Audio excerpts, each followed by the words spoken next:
Are Jews more intelligent, more clever, more successful than others? It's a question whispered in curiosity, sometimes asked in admiration, sometimes wrapped in suspicion. Tonight, let's not shout opinions. Let's tell a story. Imagine standing in a crowded world of 8 billion people and pointing to a group so small that statistically they almost disappear. Jews today number around 15 million globally, roughly 0.2% of the world's population. That's 2 people out of every 1,000. And yet, their presence in history feels far larger than their numbers suggest. How does such a small community leave such a deep imprint on science, philosophy, politics, finance, culture, and technology? Is it coincidence, culture, survival instinct, or something else entirely? Let's walk through time. A people who refused to vanish history is brutal. Entire civilizations, once mighty, have vanished. The Phoenicians, the Hittites, the Sumerians, countless tribes and cultures were absorbed, erased, or forgotten. Empires fell, languages died, identities dissolved. The Jewish people, however, endured exile, slavery, pogroms, expulsions, and genocide, yet did not disappear. From ancient Babylon to medieval Europe, from the Roman destruction of Jerusalem to the horrors of the Holocaust, the Jewish story is not one of uninterrupted power, but of continuous survival. Survival shapes behavior. When you are repeatedly uprooted, you cannot rely on land or armies. You rely on memory, learning, adaptability, and community. Over centuries, this forged a culture that treated knowledge as portable wealth, something no ruler could confiscate. The obsession with learning. Long before modern universities, Jewish culture revolved around texts, debate, and questioning. The Talmud is not a book of answers. It's a book of arguments. Children were trained not merely to memorize, but to challenge, analyze, and interpret. This habit, arguing respectfully with ideas, became a cultural reflex. So, when the modern world began to reward abstract thinking, mathematics, finance, science, and law, Jews were already fluent in those languages. This is not about genetics, it's about incentives and tradition. A Nobel anomaly. Now consider this astonishing fact. Jews make up about 0.2% of the global population, yet they account for roughly 20% of Nobel Prize winners. Physics, chemistry, medicine, economics, literature. One name towers above many others: Albert Einstein. His theories reshaped our understanding of time, space, and reality itself. Einstein didn't just win a Nobel Prize, he altered the intellectual foundation of the modern world. Then there is Karl Marx, whose ideas, whether one agrees with them or not, reshaped politics, economics, revolutions, and governments across continents. This disproportionate representation isn't accidental. It reflects historical emphasis on scholarship, combined with migration into societies where intellectual contribution was one of the few paths open. Modern power and influence. Fast forward to today.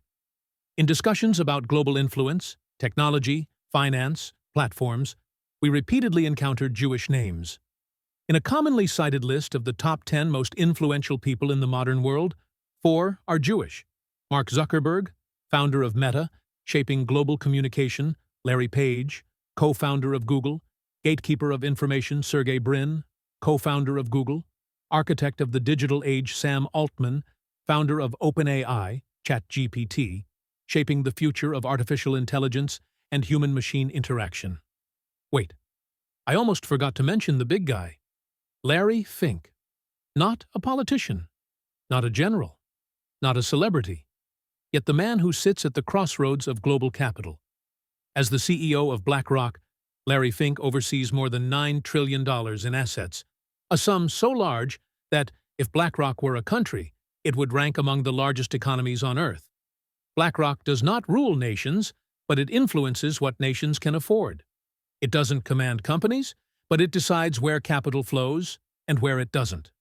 Through stakes in thousands of corporations, banks, defense firms, tech giants, and energy companies, BlackRock quietly shapes incentives across the global system. This is not power exercised with speeches or flags. It is power exercised through markets, balance sheets, and risk models. Larry Fink is not a puppet master in the dramatic sense. He is something far more modern and effective, the steward of capital in a world where capital decides outcomes long before politics reacts. Does this mean Jews control the world? No, but it does mean that certain cultural pathways led to disproportionate visibility in high-leverage sectors. Technology, finance, and platforms amplify influence faster than armies ever did. Israel, a nation born in fire.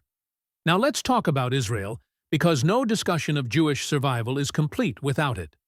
In 1948, a newly declared state, tiny, underarmed, and surrounded, faced 5 neighboring Arab armies, including Egypt, Jordan, Syria, Iraq, and Lebanon. Against every conventional expectation, Israel survived. Not because it was stronger in numbers, but because it was organized, motivated, adaptive, and unified by existential necessity. That pattern repeated itself. In just a few decades, Israel transformed into a global powerhouse in cybersecurity, defense technology, intelligence, medical innovation, agriculture, startups, and AI today. Israel has more startups per capita than almost any country on Earth. Its military technology rivals that of far larger nations. Its intelligence capabilities are considered among the world's most sophisticated. All of this from a country smaller than many global cities. Again, not magic. Pressure produces excellence. The cost of visibility. But here's the darker side of the story. Visibility invites resentment. Success attracts suspicion. Influence breeds myths. Throughout history, Jews were often blamed for economic crises, social changes, and political failures, precisely because they were visible minorities in complex systems they did not control. When societies fail, they look for symbols. Jews, being educated, urban, and distinct, were often chosen. That pattern, tragically, repeats, which is why it's essential to separate facts from fantasies. So, are Jews special? Here is the honest answer. Not biologically, not mystically, not conspiratorially.